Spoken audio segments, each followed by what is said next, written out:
Bismillahirrahmanirrahim. Assalamualaikum warahmatullahi wabarakatuh. Alhamdulillahi rabbil alamin. Alhamdulillahilladzi arsala rasulahu bil huda wa dinil haqq liyudhhirahu 'alad dini kullih wa kafa billahi syahida. Asyhadu an la ilaha illallah wahdahu la syarika lah wa asyhadu anna Muhammadan abduhu wa rasuluh la nabiyya ba'd. Allahumma salli wa sallim wa barik ala hadzal nabiyil karim. Allahumma salli ala Muhammad wa ala ali Muhammad fil alamin innaka Hamidum Majid. Ya ayyuhan nasu taqu rabbakumul ladzi khalaqakum min nafsin wahidah wa khalaqa minha zawjaha wa batha minhuma rijalan katsiran wa nisaa'a wattaqullaha alladzi tasaaluna bihi wal arham innallaha kana 'alaikum raqibah. Puji syukur kehadirat Allah dengan mengucapkan alhamdulillahi rabbil alamin. Berselawat kepada Nabi dengan mengucapkan Allahumma salli ala Muhammad wa ala ali Muhammad fil alamin innaka Hamidum Majid. Bapak Ibu sekalian yang berbahagia, mudah-mudahan yang hadir ini husnul khatimah, istiqomah sampai terakhir lah Pak. Mudah-mudahan sampai hari kiamat istiqomah kita baik semua, amin. Berdoa kita kepada Allah untuk orang tua kita yang telah mendahului, Allah tempatkan di tempat terbaik di sisinya, Allah terima amal ibadahnya, Allah kumpulkan kelak bersama orang-orang yang soleh. Dan untuk orang tua kita yang masih hidup, sehat, kuat, rezeki melimpah, anak-anak yang soleh, husnul khatimah. Dan keluarga kita insya Allah, keluarga anak-anak, sakinah, mawaddah, warahmah. Jangan lupa berdoa Bapak Ibu. Selalu kita doakan siapapun, termasuk keluarga-keluarga kita, anak-anak kita, yang selalu harus kita doakan setiap waktu agar Allah mengabulkan doa kita, diberikan keluarga yang taat kepada Allah. Kenapa demikian? Kenapa kita harus terus berdoa? Salah satu perjuangan orang tua adalah mendoakan mereka. Kenapa kok dikatakan perjuangan? Jadi Bapak Ibu, ketika anak itu dititipkan kepada kita, maka itu adalah amanah yang besar. Besar sekali amanahnya. Sampai kalau anak ini tidak kita ajarkan agama, tidak kita kenalkan dengan Sang Pencipta, tidak kita kenalkan dengan ibadah, maka orang tuanya pengkhianat. Jadi orang tuanya pengkhianat. Jadi kalau ada anak yang tidak diajar oleh orang tuanya tentang agama, maka orang tuanya pengkhianat. Itu salah satu amanah terbesar anak itu. Nah, dalam ketika anak ini diberikan, bentuk amanahnya itu apa? Pendidikan. Pendidikan yang seperti apa? Pendidikan agama. Makanya istilahnya itu Bapak Ibu, anak itu adalah amanah. Nah, amanah itu kalau tidak dilakukan dengan baik jadinya khianat. Makanya salah satu bentuk pengkhianatan kepada Allah adalah tidak memberikan pendidikan agama kepada anak. Sekarang pertanyaannya, apa hukum pendidikan agama bagi anak? Wajib. Apa hukumnya pendidikan agama bagi kita semua? Wajib. Jadi ilmu agama itu adalah kewajiban. Fardunnya bukan fardu kifayah, tapi fardunya ain. Jadi ilmu agama itu fardu ain. Bapak Ibu ahli fisika, sebelum Bapak Ibu ahli fisika atau setelah Bapak Ibu jadi ahli fisika, menuntut ilmu agama sampai mati. Menuntut ilmu agama wajib sampai mati. Wajibnya wajib ain. Jadi kalau ada keluarga yang tidak mengerti sholat, tidak mengerti ibadah, tidak mengerti zakat, itu memang pelajaran besar. Makanya salah satu tantangan penyimpangan atau degradasi akhlak dan moral itu adalah agama. Misal, dalam rumah tangga kita misalnya, ada anak kita nggak ngerti agama. Coba perhatikan bagaimana akhlaknya itu. Dia tidak sholat, tapi perhatikan akhlaknya. Itu salah satu tantangan berat dalam rumah tangga, Pak. Kita punya suami taat, belum tentu istrinya taat, Pak. Kita punya istri taat, belum tentu suaminya taat. Dan ini sudah disampaikan di dalam Al-Quran dalam berbagai macam model itu. Kalau kita lihat pendidikan rumah tangga di dalam Al-Quran, yang menjadi modelnya itu ada lengkap. Ketika ada suaminya Fir'aun, istrinya Asia. Ini cerminannya suaminya bejat, istrinya solehah. Tapi ada sebaliknya, ada suaminya soleh, istrinya tidak solehah. Contoh, istri Nabi siapa? Banyak, tidak hanya Nabi Nuh saja. Di akhir masa penyakit yang dialami Nabi Ayub alaihissalam, misalkan, goyang juga istrinya, goyang. Tapi ada dua-duanya baik. Nabi Muhammad dengan Siti Khadijah, Aisyah, dan beberapa istrinya. Istri Nabi Muhammad itu banyak. Zainab binti Jahsin, Zainab binti Khuza'ah, itu wanita-wanita solehah semua. Tapi justru ada sebaliknya, dua-duanya bejat. Siapa contohnya dua-duanya bejat itu? Abu Lahab dan istrinya, Abu Jahal dan istrinya. Sementara Abu Sufyan dan Hindun berubah menjadi orang soleh dan solehah. Hindun mati dalam keadaan syahid. Abu Sufyan mati dalam keadaan mulia. Dan itu yang dijadikan contoh. Dan semua sudah ada contoh rumah tangga yang baik itu. Harun dan Hana misalkan. Ini contoh-contoh yang diberikan. Bapak Ibu sekalian yang berbahagia, maka ketika kita berbicara persoalan keluarga tadi, pendidikan utama yang harus diberikan kepada keluarga itu adalah agama. Makanya tugas suami itu berat. Mensolehkan diri, mensolehahkan istri, mensolehahkan anak. Nah, kalau orang tuanya tidak soleh, itu tugas seorang anak, mensolehkan bapaknya, mensolehahkan mamanya. Begitulah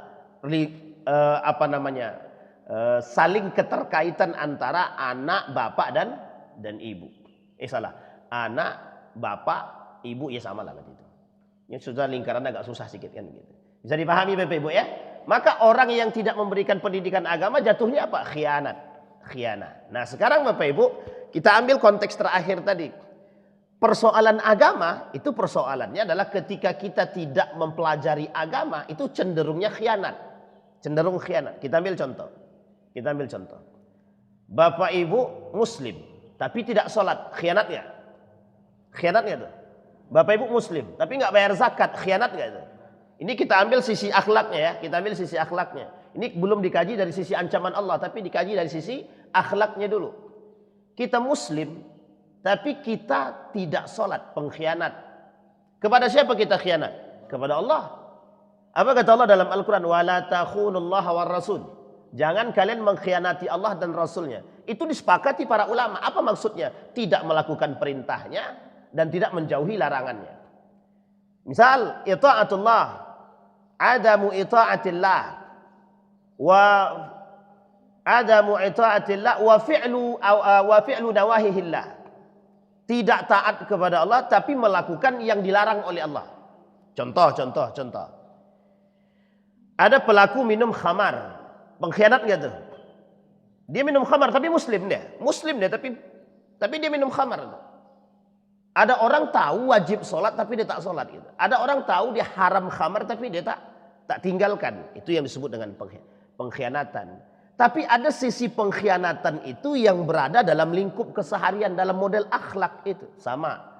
Bapak Ibu tidak berbuat baik kepada sesama manusia, itu pengkhianat namanya.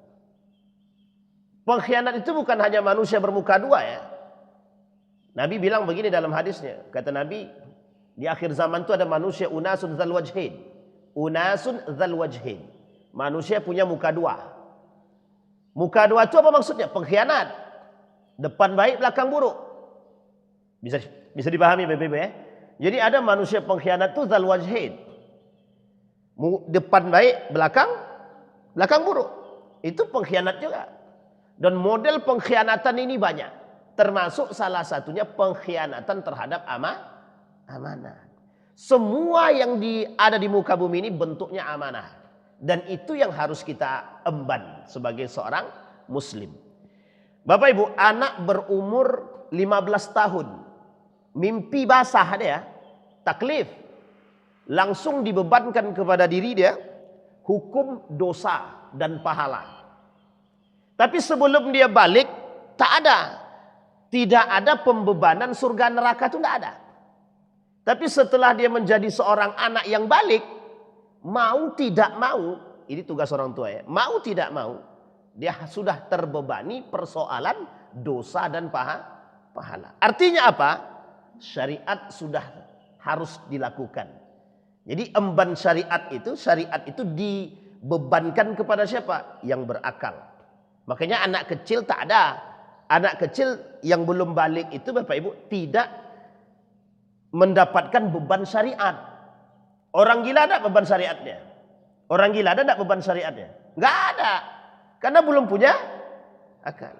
Sekarang saya tanya Bapak Ibu, ada orang lupa dia. Bisa enggak orang lupa itu dibebankan syariat? Enggak usah gila lagi, lupa dia. Bisa enggak dibebankan syariat? Enggak bisa. Jangankan lupa, orang tidur bisa enggak dibebankan syariat? Enggak bisa. Makanya ada istilah rufi al-qalam. Istilah rufi al-qalam itu diangkat beban itu dari mereka. Artinya pembebanan dalam bentuk ancaman itu diangkat. Bagi mereka dalam 3 hal. Orang yang tertidur sampai dia bangun, anak kecil sampai dia balik, orang yang hilang akal sampai dia sadar ataupun lupa sampai dia ingat. Itu rufi al-qalam namanya. Makanya ada istilah para ulama itu, anak kecil baru bisa terhitung dosa ketika dia sudah balik. Contoh Bapak Ibu sholat subuh jam 8 karena baru bangun. Salah dosa tidak. Bisa dipahami Bapak Ibu ya? Dia ada salah tapi tak berdosa itu ada. Ada salah tapi tak berdosa itu ada. Salah dia salah tapi tak berdosa. Ya kenapa? Karena ada orang yang tidurnya memang udah kayak siapa tuh yang tak bangun-bangun apa namanya? Pokoknya itulah, tidur tak bangun-bangun gitu misalkan. Ada orang tidur yang susah bangun itu ada. Saya pernah temukan orang yang susah tidur Pak. Dipukulin pakai sajadah, tak bangun juga. Coba tanya sama Pak Imam yang kalau pernah di pesantren. Itu banyak sekali kita temukan santri-santri itu yang susah bangun. Disiramkan air saja ke kepalanya, itu tidur di dalam air dia. Saking parahnya lagi, bisa tidur sampai sedang antri kamar mandi bisa tidur. Antri itu kan berdiri, itu bisa tidur. Nah, coba bayangkan, artinya memang ada manusia begitu. Itu kalau dia terbangun jam 8 pagi, baru terbangun di situ sadarnya. Sudah alarm, sudah dibangunkan, tapi tidak bangun. Kecuali dia sadar, kemudian tidur balik. Itu lain cerita. Bisa dipahami Bapak Ibu? Orang seperti ini, bisa nggak terbebani dosa dia? Nggak bisa Pak. Karena itu juga bukan keinginan dia. Makanya ketika dia bangun jam 8 langsung dia qada salat subuhnya. Ya, diqada salat subuhnya, dia langsung salat. Salah tapi tidak berdosa. Makanya orang gila itu tidak ada beban bagi mereka untuk mohon maaf, untuk salat, enggak ada. Orang gila. Orang gila. Makanya Bapak Ibu sekalian yang berbahagia, salah satu yang menyebabkan rusaknya akal itu apa? Khamar. Minuman keras. Yang suka minum minuman berbintang segala macam tuh. Itu kan minuman khamar itu, minuman keras itu. Minuman keras bukan es batu ya, tapi kamput ya, apa namanya? Ya itulah pokoknya. Ya, abang lebih paham bang. Jadi Bapak Ibu itu merusak akal. Ibu lihat ya Bapak Ibu lihat, ada orang yang sudah stadium 3 dalam narkoba itu, artinya dia sudah tingkat tinggi narkobanya. Itu sakau itu, kalau udah sakau itu meracau semua tuh, mengacau semua dia itu. Omongannya nggak akan ada yang lurus itu Pak. Nggak ada yang lurus itu sudah. Nah dalam kondisi seperti ini, itu nggak bisa kita, ayo sholat, nggak bisa itu Pak, nggak bisa itu. Ditempelengin pun belum juga sadar itu, belum tentu itu. Ini orang seperti ini nggak bisa. Maka kondisi itu, makanya Islam itu sangat adil sekali menempatkan sesuatu pada posisinya. Bisa dipahami Bapak Ibu ya? Nah konteks kita sekarang adalah bagaimana kita tidak menjadi seorang pengkhianat. Konteks kita adalah bagaimana kita tidak menjadi seorang pengkhianat. Dalam konteks apa? Dalam konteks amanah. Amanah kepada siapa? Kepada Allah dan Rasulnya. Apapun itu. Sebagai seorang ayah, sebagai seorang ibu, memang kita tidak boleh menjadi pengkhianat, tidak boleh. Apalagi seorang pemimpin. Pemimpin juga amanah. Kullukum ra'in wa kullukum mas'ulun an ra'iyatihi. Setiap orang itu pemimpin dan dia punya tanggung jawab terhadap setiap rakyatnya. Pertanyaannya adalah, itu amanah atau bukan? Amanah. Sekarang kita perhatikan Bapak Ibu. Apa kata Nabi dalam hadisnya? La taqumus sa'ah, kata Nabi, tidak akan terjadi la taqumus sa'ah, tidak akan terjadi hari kiamat, kata Nabi, hatta tazhar, sampai akan muncul al-fakhshu wat tafakhus. Persoalannya perkataan keji dan kebiasaan perbuatan keji. Wa qati'atur rahim, orang yang suka memutus silaturahim. Wa su'ul mujawarah. Kemudian wa hatta tu'manul wa hatta yu'tamanul kha'in wa yukhawinul amin. Kata Nabi, tidak akan terjadi hari kiamat sampai muncul di tengah umat manusia itu yang terakhir kita ambil para pengkhianat. Orang khianat dianggap jujur, orang jujur dianggap pengkhianat. Yu'tamanul kha'in wa yukhawinul amin. Kata Nabi, di akhir zaman itu akan lahir para pengkhianat. Sekarang saya tanya Bapak Ibu. Tapi kita pakai jujur-jujuran, tidak usah takut ya. Kita jujur-jujuran. Bapak Ibu sudah lihat belum orang-orang pengkhianat hari ini? Sudah lihat belum para pengkhianat hari ini? Kalau Bapak Ibu sudah lihat, itulah wajah dunia di akhir zaman itu begitu. Jadi di akhir zaman itu nanti Bapak Ibu, itu paling banyak pengkhianat semua. Di akhir zaman itu paling banyak pengkhianat. Mencari orang jujur itu susah.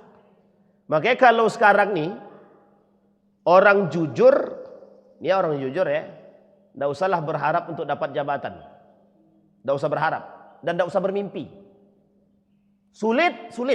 Kalaupun ada 1-2. Kenapa demikian? Karena, ya itu tadi. Kalau sudah satu pengkhianat, dia maunya berkawan dengan para pengkhianat. Jadi orang jujur itu hilang. Sulit. Orang-orang yang amanah itu tersingkirkan. Kenapa tersingkirkan? Ancaman. Jadi orang amanah ancaman bagi para pengkhianat. Orang pengkhianat tidak akan mungkin bisa bercampur dengan orang yang amanah itu tidak mungkin itu Pak. Tidak mungkin itu. Orang amanah tidak akan mungkin berkawan dengan orang yang pengkhianat. Tidak mungkin itu Pak. Istilah air dengan minyak tidak mungkin bisa bersatu. Tidak mungkin bisa bercampur. Nah, maka Nabi bilang dalam hadisnya, ayatul munafiq thalatha. Tanda orang munafik itu ada 3. Itu secara sifat. Secara sifat aja itu. Apa maksudnya secara sifat? Secara sifat tanda munafik itu 3. Karakter hari-hari manusia ada identik dengan kemunafikan, ada 3. 1, kalau dia bicara dia dusta. 2, kalau dia berjanji dia mengingkari. Yang ketiga, kalau dikasih amanah dia, contoh, kita ambil contoh. Ini terjadi pada masa tabi'in.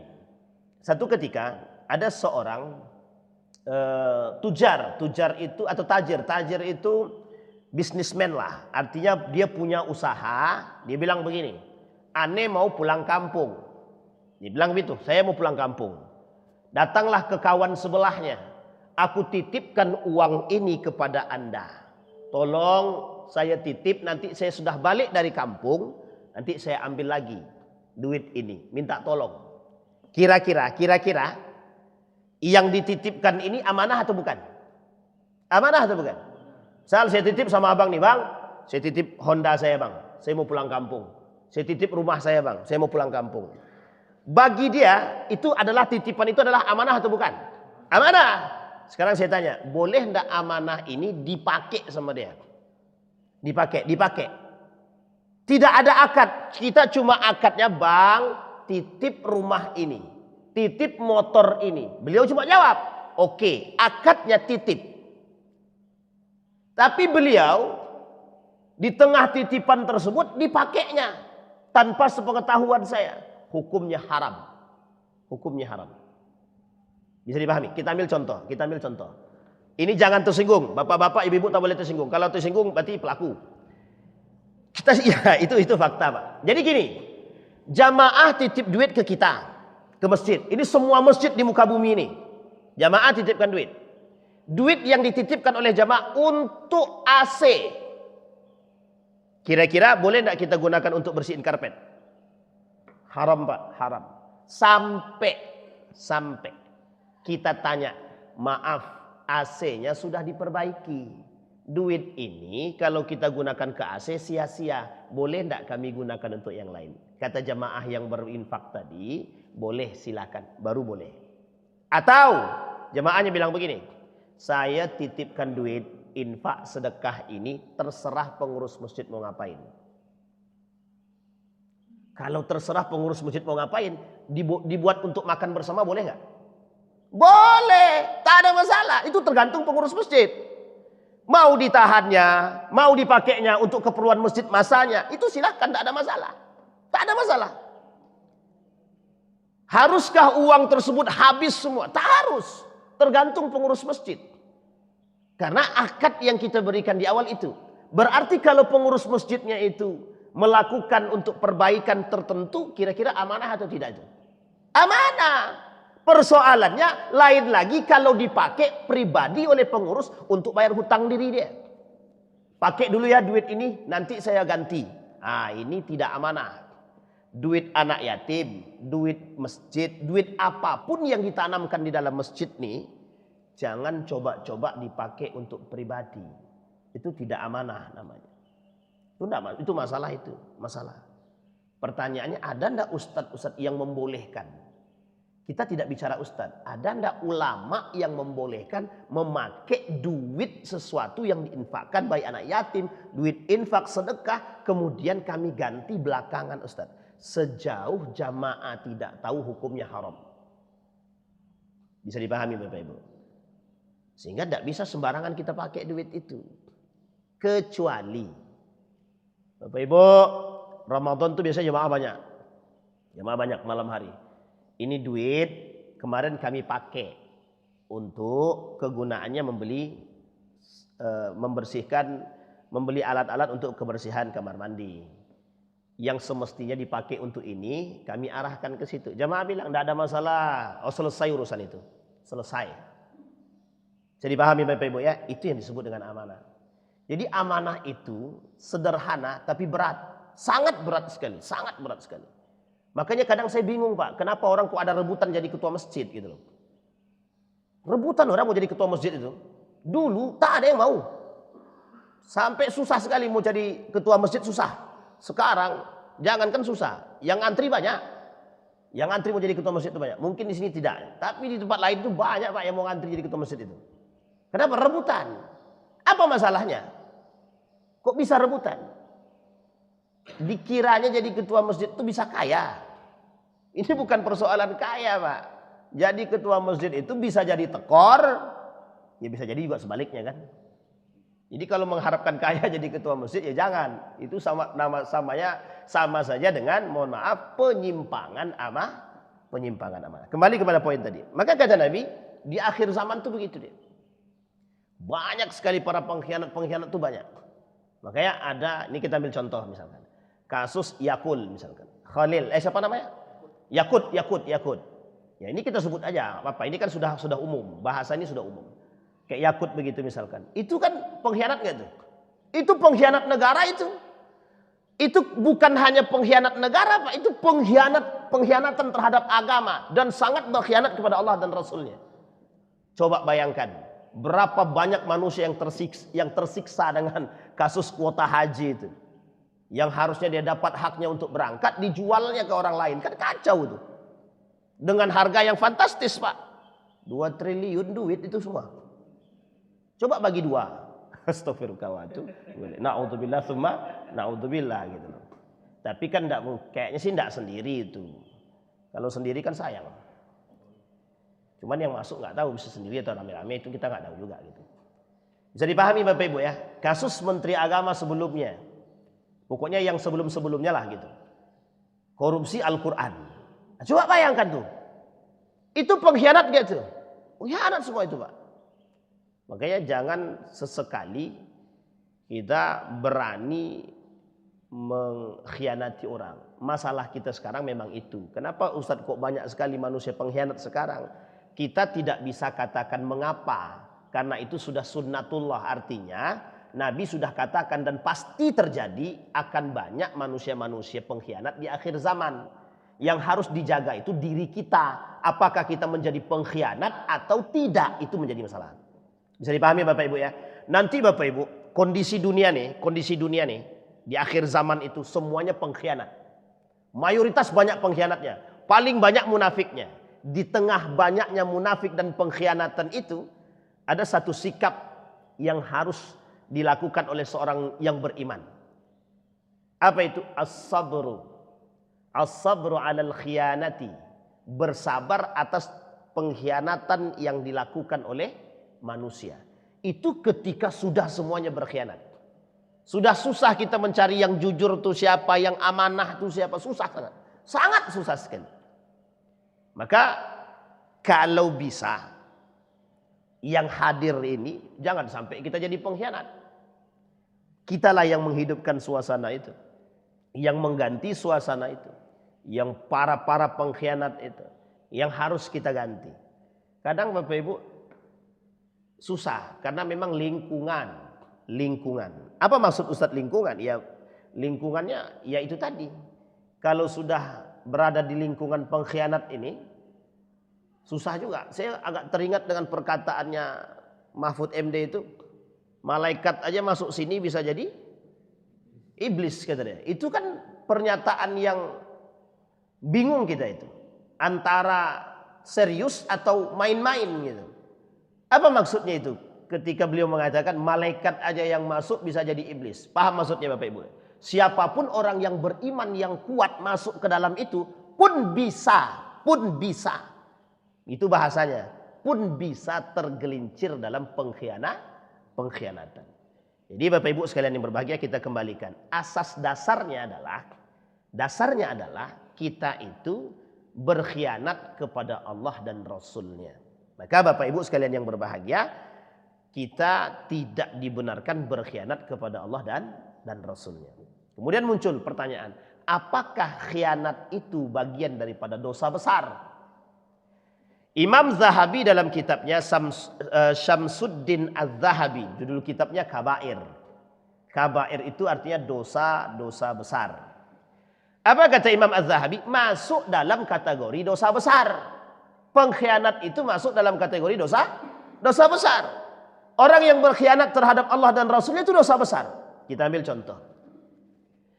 Ada orang tidak sholat, khianat dia sama Allah dan Rasulnya. Kira-kira meninggalkan sholat itu dosa besar atau dosa kecil? Dosa besar.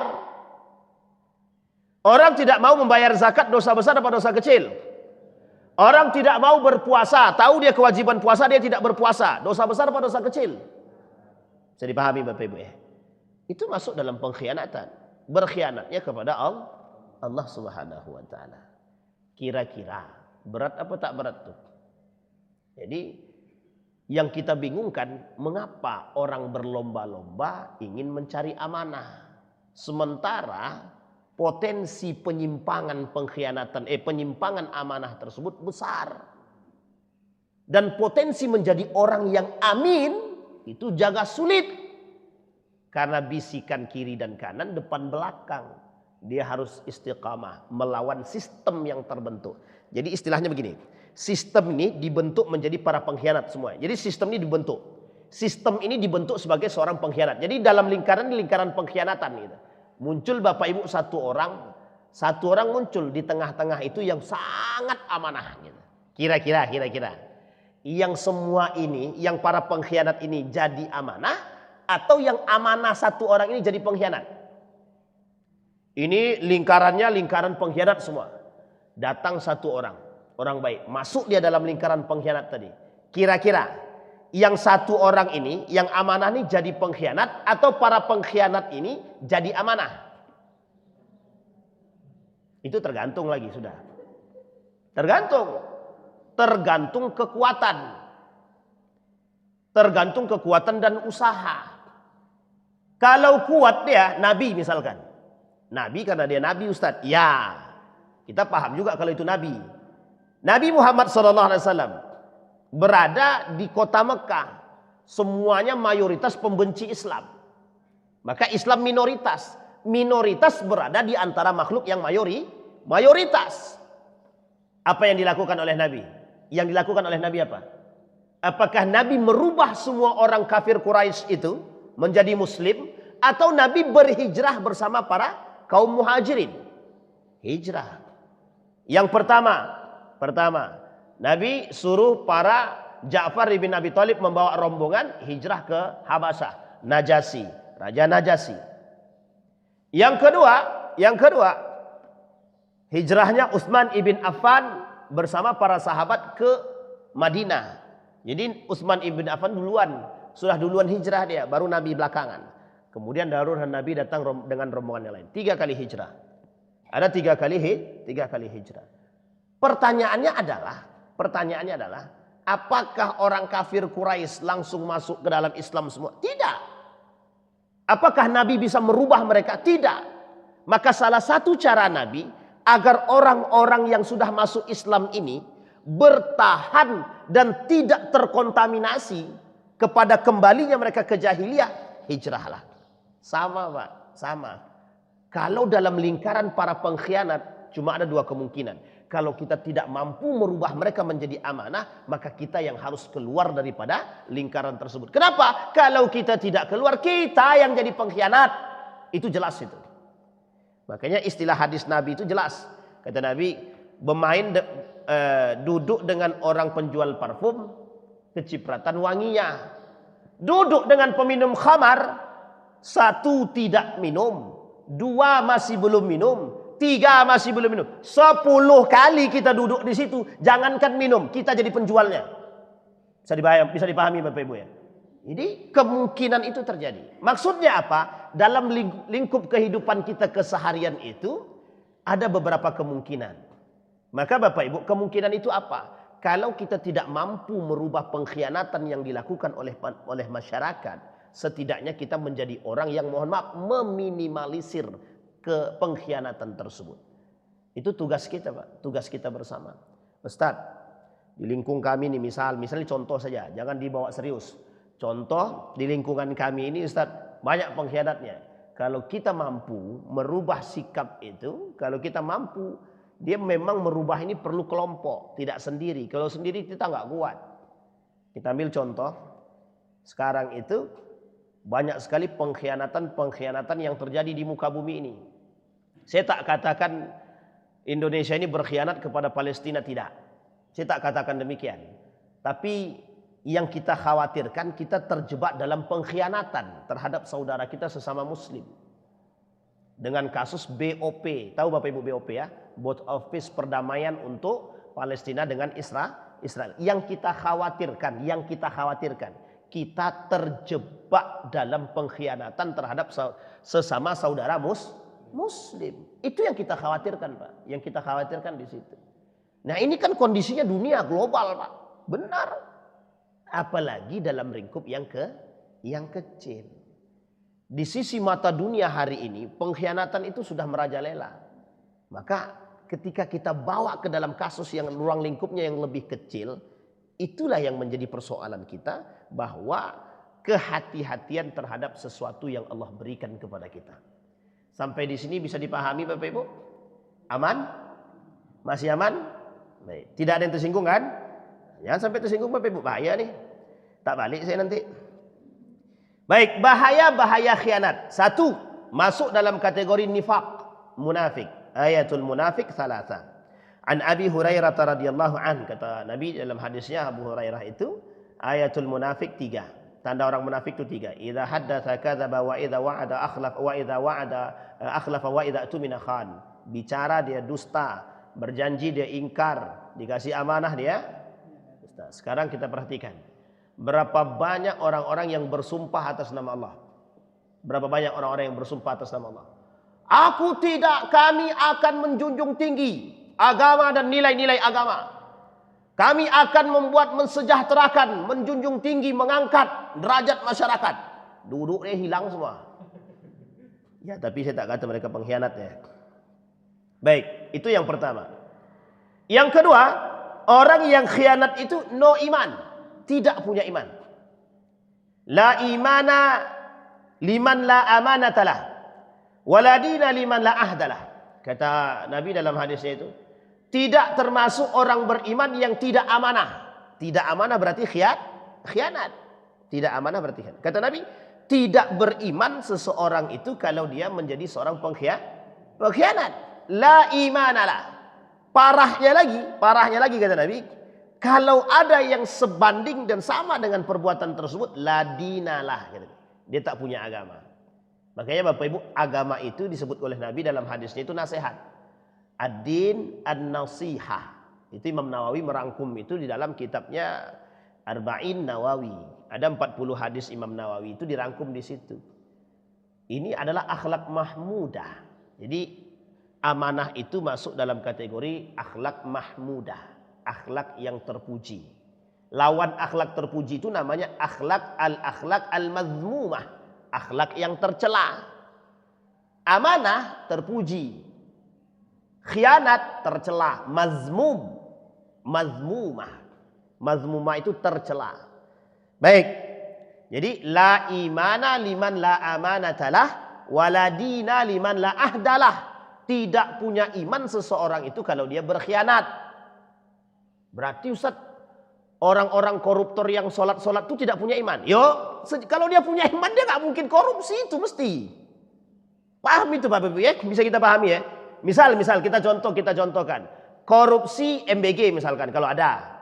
Kalau ada yang korupsi MBG misalkan, itu mesti tidak punya iman. Apalagi kalau korupsi dana bantuan sosial. Bansos misalkan, kalau aja nih, kalau mereka korupsi, berarti la imanalah, tidak punya iman mereka. Tapi Ustaz, mereka sholat Ustaz.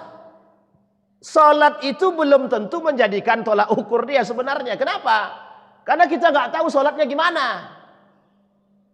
Banyak orang sholat pencitraan itu banyak. Bapak Ibu tidak perlu sebut itu banyak kita. Besok kalau mau lihat orang-orang yang sholatnya pencitraan, tengoklah ketika Pilkada, pilpres, pileg, banyak sekali. Yang tak pernah sholat pun bisa masuk masjid. Coba bayangkan tuh. Yang tak pernah sholat aja bisa masuk masjid. Bayangkan itu. Ini ada kasus, Pak. Ini kasusnya fakta, nyata. Karena ini di tempat saya. Kasusnya di tempat kami. Jadi ketika mau pemilihan ketua masjid, itu makhluk-makhluk yang tidak pernah ke masjid itu penuh masjid itu Pak. Saya bilang, ini kok orangnya ada semua. Padahal tidak pernah ke masjid. Setelah pemilihan, tidak ada orang itu lagi. Nah, coba bayangkan Bapak Ibu. Jadi jangan dikira orang-orang yang masuk ke masjid itu belum tentu tidak korupsi, tidak berkhianat, belum tentu Pak. Makanya tolak ukurnya adalah ya memang salah satunya adalah memang sholat. Tapi sholatnya yang seperti apa? Nah sekarang saya lihatin Bapak Ibu. Sholat itu banyak macamnya Bapak Ibu. Kita ambil contoh ya. Allah bilang dalam Al-Quran, wa idza qamu ilas salati qamu kusala. Ada orang sholatnya main-main. Bapak Ibu tahu enggak ayat itu untuk siapa? Ayat itu untuk orang munafik. Sholatnya main-main. Main-main di sini itu diartikan panjang. Apa maksudnya main-main itu? Satu, dia sholatnya bukan untuk Allah. Makna pertama. Yang kedua, dia sholat masuk ke dalam masjid itu bukan untuk Allah, tapi untuk pamer, untuk unjuk, untuk bermegah-megahan. Itu sudah disebutkan dalam hadisnya. Yadkhulunal masajida wa la yusalli fihi bal yatabahah, gitu deh. Dia masuk ke dalam masjid bukan untuk Allah, bukan untuk sholat, tapi untuk bermegah-megahan, untuk pamer dan lain sebagainya. Nah, ini jangan sampai ibu-ibu masuk ke masjid bawa emas, sengaja disincingin tangan sini. Allahu Akbar, biar nampak orang emas di tangan nih kan. Wah, itu sama saja itu. Nah, itu contoh. Tapi kan tidak ada ibu-ibu yang begitu. Tidak ada satu atau tidak ada dua, kita nggak tahu juga. Itu yang kedua. Jadi la imana liman la amanatalah wala dina liman la ahdalah. Yang kedua. Sekarang yang ketiga. Orang yang khianat adalah calon penduduk neraka. Nah, ini saya kasih tahu. Penghuni neraka itu kita ambil nerakanya yang paling sadis, Pak. Namanya neraka jahanam. Jadi 8 pintu neraka itu, 8 pintu neraka. Bapak dari pintu semua neraka itu satu aja bapaknya. Jahanam. Nah, penghuni neraka jahanam itu setidaknya ada 3. 1 orang musyrik, orang kafir, orang munafik. Kata Allah dalam Al-Quran, innallaha jami'al munafiqina wal kafirina fi jahannama jami'an. Orang munafik itu nerakanya jahanam. Yang kedua, dalam ayat yang di dalam Al-Quran juga kata Allah, innal munafiqina fid darkil asfal minan nar. Orang munafik itu di kerak-kerak buminya itu. Tahu Bapak Ibu, kerak-kerak neraka, bukan kerak bumi ya, kerak neraka. Jadi yang menjadi bahan bakarnya neraka itu apa? Manusianya itu. Kira-kira sadis atau tak sadis itu? Jadi sesekali perlu Ustaz dikasih tahu gambaran neraka jahanam itu bagaimana, biar agak takut kita sedikit. Tapi bukan kepada yang tua-tua, yang muda-muda. Kenapa begitu? Biar yang muda-muda. Yang muda-muda sekarang ini Bapak Ibu, mohon maaf ya. Inilah mungkin akibatnya tidak pernah kita sampaikan persoalan neraka kepada mereka. Berarti mereka nggak takut, jadi mainan dia. Bro, saya sedang di neraka nih, ternyata nggak panas-panas banget gitu ya. Masih ingat itu Bapak Ibu? Itu viral videonya itu. Coba bayang, Tuhan aja jadi gitu kan ya. Neraka jadi main kan ya. Bayangkan tuh manusia sekarang ya. Neraka diajak main. Tapi yakinlah orang-orang seperti ini, kalau mereka tidak bertaubat kepada Allah, mereka akan menjadi penghuni neraka. Dan neraka yang akan mereka tempati adalah neraka jahanam. Mempermainkan dan menentang Tuhan.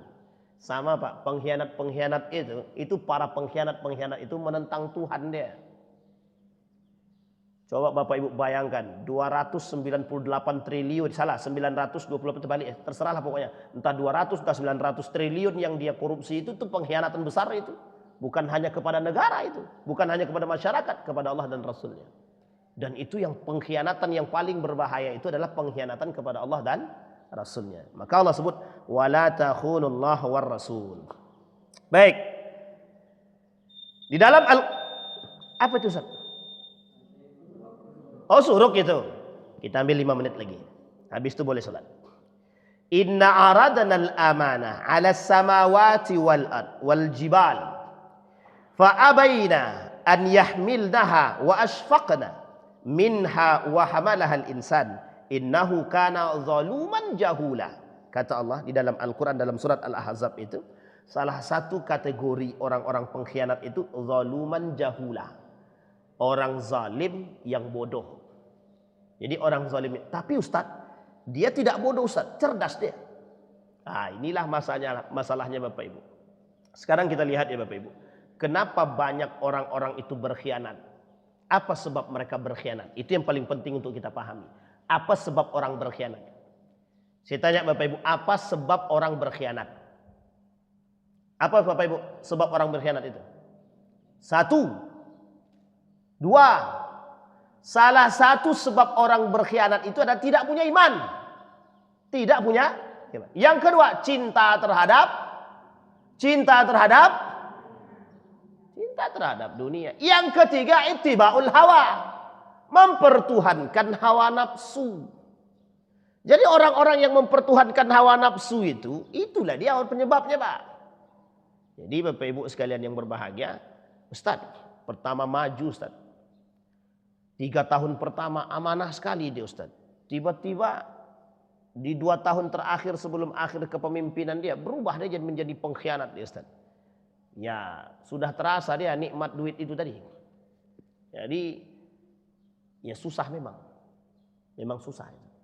Termasuklah salah satunya Bapak Ibu pengkhianat itu adalah orang-orang yang menyalahgunakan amanah. Berarti jual beli jabatan itu pengkhianatan Ustaz. Pengkhianatan jual beli jabatan itu. Ustaz banyak yang tersinggung Ustaz, semoga dia tobat. Harus begitu Bapak Ibu. Karena memang kalau kita tidak ingatkan, hukum yang tidak mengingatkan juga dosa. Yang tahu, ini Bapak Ibu yang perlu kita pahami Bapak Ibu, ada pelaku kemungkaran dan kemaksiatan. Bapak Ibu diam, apa hukumnya? Dosa. Ini khusus buat Pak RT, Pak RW misalkan. Di samping di tempat RT RW tersebut ada orang-orang yang melakukan perbuatan zina misalkan. Contoh, ada janda tidak punya suami. Jelaslah janda tak punya suami jelas. Kalau janda punya suami itu bukan janda namanya. Ada janda bolak-balik di situ laki-laki. Tidak ada surat keterangan suami atau apa. Itu kalau RT RW-nya diam, itu satu kampung bisa dilaknat itu. Satu kampung dilaknat Allah Pak. Artinya apa? Itu artinya apa? Perhatian muslim sesama muslim. Makanya Bapak Ibu, kalau kita tidak mengingatkan orang yang salah, sementara ada orang melakukan kesalahan, kita tidak ingatkan, sementara kita tahu kebenaran itu, hukumnya dosa. Jadi Ustadz menasehati orang, mengingatkan orang, hukumnya apa? Wajib. Kita ambil contoh ya, Bapak Ibu dari rumah ke masjid, sedang ke masjid, nengok tetangganya sedang main batu domino di warung kopi sambil jongkok. Tak sambil jongkok, tak sambil apa, terserahlah. Azan berkumandang, main masih jalan. Bapak Ibu datang ke situ. Bro, kalau mati masuk neraka loh. Gituin Pak, biar sekali-sekali sadar dia. Tapi marah dia Pak Ustaz. Lebih baik dia marah daripada tidak kita ingatkan sama sekali. Tapi kalau bisa dengan cara yang baik, itu lebih baik daripada batu domino melayang. Ayo bang, kita ke masjid. Ayo bapak-bapak kita ke masjid. Jangan juga nongkrong, ini udah maghrib. Jangan nongkrong dulu. Nanti setelah sholat mau nongkrong lah lagi. Jangan juga kalau bisa. Tapi kalau memang mau begitu pun tak ada masalah. Kadang Bapak Ibu di samping masjidnya main batu dominonya. Judinya samping masjid. Nah, ini masalahnya. Di samping masjid justru dijadikan ladang jual beli narkoba, judi. Di situ pula segala macamnya. Ini butuh perhatian.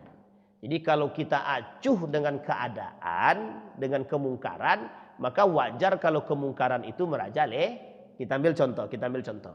Dulu kan Indonesia ini pengennya para koruptor itu ditembak mati atau potong tangan. Kalau Anies Baswedan pengennya dimiskinkan. Jadi orang-orang koruptor ini dimiskinkan. Itu sebenarnya konsepnya Nabi Yusuf alaihissalam. Nabi Yusuf itu, pada masa Nabi Yusuf itu, kepemimpinan Nabi Yusuf ketika menjadi penasehat kerajaan Mesir ketika itu, oleh Nabi Yusuf itu, orang kaya dimiskinkan, orang miskin dikayakan. Biar tahu rasa dia. Tahu dia rasa. Jadi ketika ngantri panjang sembako, itu salah satu yang ngantri itu adalah orang kaya. Yang dulu pernah berbuat zalim terhadap orang miskin. Itu penting Pak. Itu salah satu konsepnya Anies Baswedan. Nah, dulu pernah ada terjadi tembak mati. Koruptor tembak mati.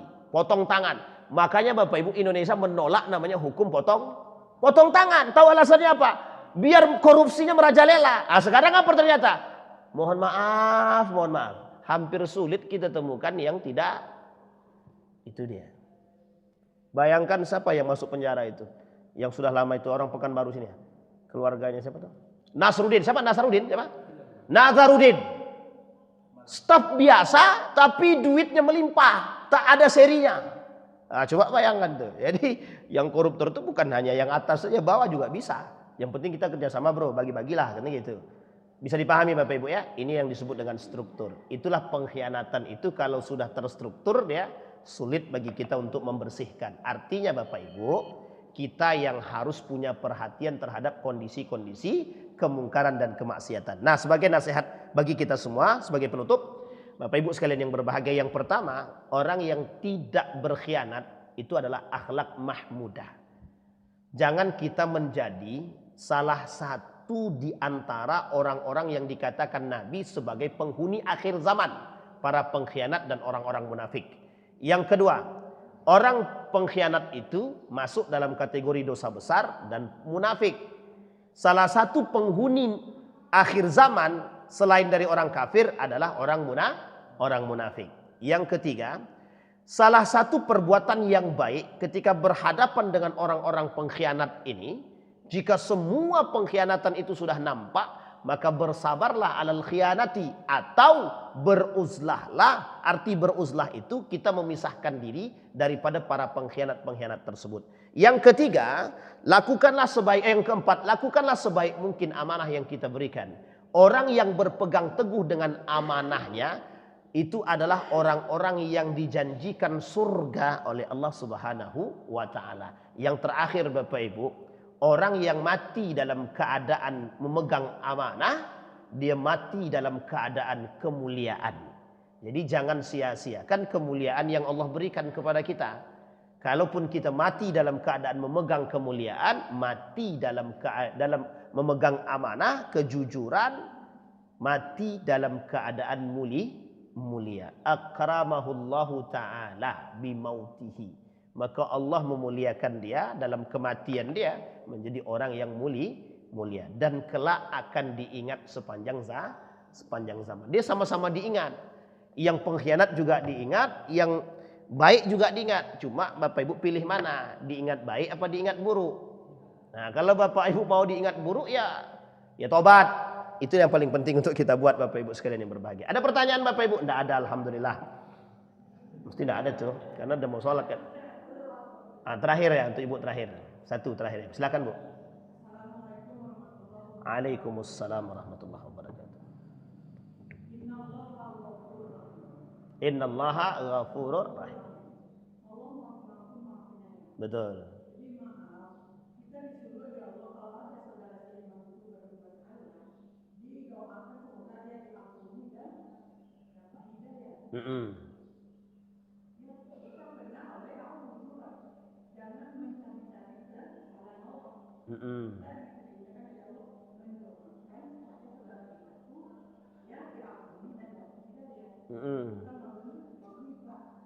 Pertanyaannya?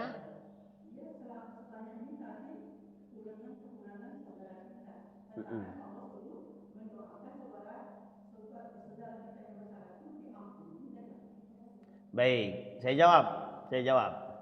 Di dalam Al-Quran itu persoalan Ghafurur Rahim itu adalah sifatnya Allah. Sifatnya Allah. Tetapi penyebab kemungkaran itu Allah binasakan semua orang-orang di muka bumi ini, termasuk kaum Tsamud, Ad, Madian, itu sebab karena kenifakan mereka dan kemunafikan mereka kepada Allah. Pertanyaannya adalah, kata Hudzaifah ibnul Yaman, bagaimana Anda tahu kemunafikan seseorang sementara Anda tidak mau cari tahu? Hudzaifah itu termasuk sahabat Nabi yang bertanya kepada Nabi tentang dosa, bukan bertanya kepada Nabi tentang pahala. Di antara sekian banyak sahabat Nabi, Hudzaifah bertanya begini. Kata Hudzaifah, "Ya Rasulullah, apa itu dosa? Ya Rasulullah, apa itu maksiat? Ya Rasulullah, apa yang disebut dengan du'atun ila abwabi jahannam?" Sekarang saya tanya Bapak Ibu, saya tanya sama Bapak Ibu. Seberapa banyak kajian di Pekanbaru ini tentang sholat, fikih ibadah? Hampir semua masjid tentang fikih sholat. Pertanyaannya, coba cari satu masjid saja tentang fikih jihad. Ada nggak persoalan fikih jihad? Sekarang saya tanya yang kedua. Di mana masjid di Pekanbaru ini yang membahas tentang fikih persoalan kemungkaran dan kemaksiatan? Salah satu sebab tersebar luasnya kemungkaran itu karena apa? Diamnya orang-orang soleh. Mawardi Muhammad Saleh, Dr. Mawardi Muhammad Saleh, Mufti Pekanbaru. Apa kata dia? Ancaman yang Allah berikan kepada manusia dalam bentuk teguran karena sebab diamnya orang-orang beriman. Pertanyaan muncul. Dari mana orang beriman itu tahu kalau di sana ada kemungkaran? Dari mana dia tahu? Kalau dia tidak tahu, apa yang mau kita buat? Mohon maaf. Pernah Bapak Ibu cek di sekeliling rumah tangga Bapak Ibu? Apakah ada pelaku zina di situ? Apakah ada pelaku narkoba di situ? Di Pekanbaru ini Bu, LG nomor 5. Se-Indonesia di Pekanbaru nomor 5. Satu. Yang kedua, Syiah. Pekanbaru termasuk rame. Yang ketiga, kemungkaran, kemaksiatan, perzinahan. Pekanbaru termasuk tempatnya Pak. Narkoba, boleh dicek. Pertanyaannya adalah, berapa banyak orang-orang yang soleh di sini? Berapa banyak? Hampir semua masjid di Pekanbaru itu punya kajian. Pertanyaannya, kok tingkat kriminalnya makin tinggi, bukan makin menurun? Orang-orang soleh diam. Pertanyaan muncul, apakah yang begini disebut dengan gibah? Tidak gibah. Siapa yang bilang ini gibah? Tidak ada yang bilang gibah. Apakah Nabi tak pernah menyampaikan? Berarti Nabi gibah. Nabi yang menyampaikan persoalan orang-orang pengkhianat disebut dengan gibah? Tidak.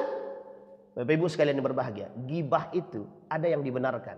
Ini saya kasih kuncinya. Tapi tolong jangan digunakan dalam rumah tangga. Sengaja nanti. Apa maksudnya? Gibah satu.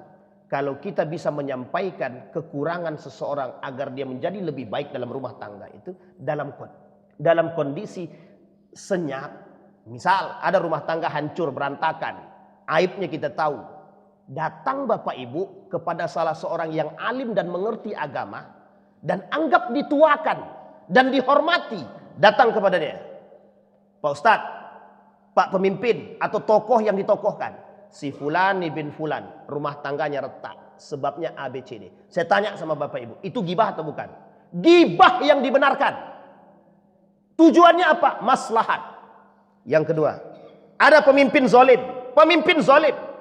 pemimpin pengkhianat, para koruptor itu.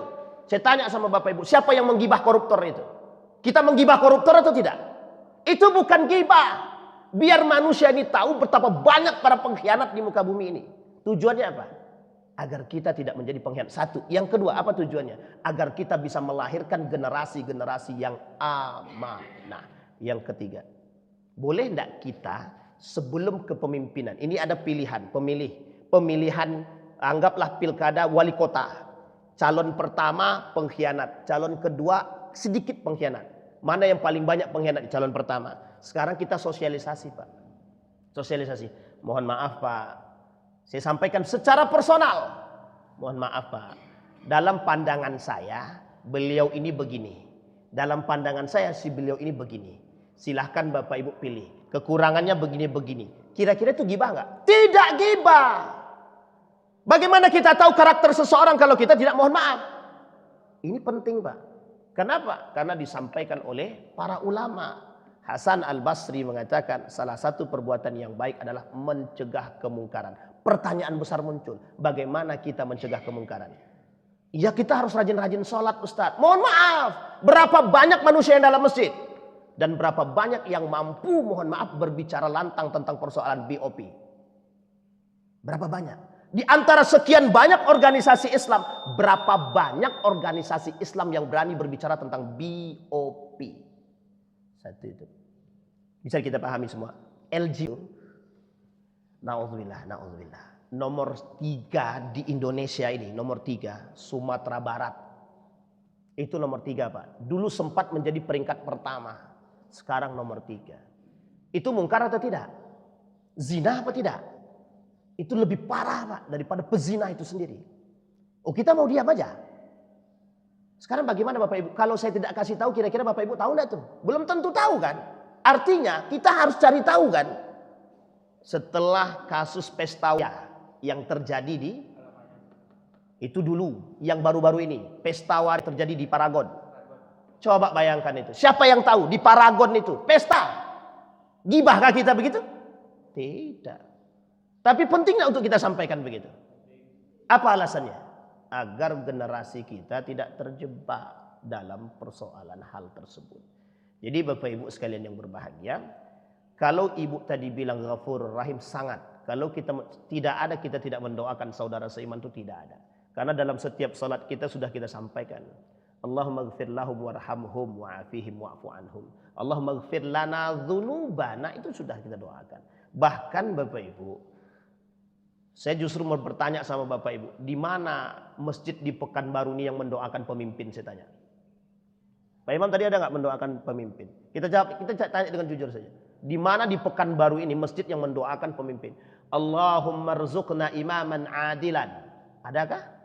Ya Allah, berikan kami pemimpin yang adil. Ada enggak? Hampir tidak ada masjid di Pekanbaru ini yang doanya begitu. Allahumma aslih akhlaqa syababal muslimin wal muslimat. Enggak ada, Pak. Kita kan mendoakannya secara umum saja. Allahumma ighfir lana dzunubana wa dzunuba walidayna. Benar, enggak ada masalah, Pak.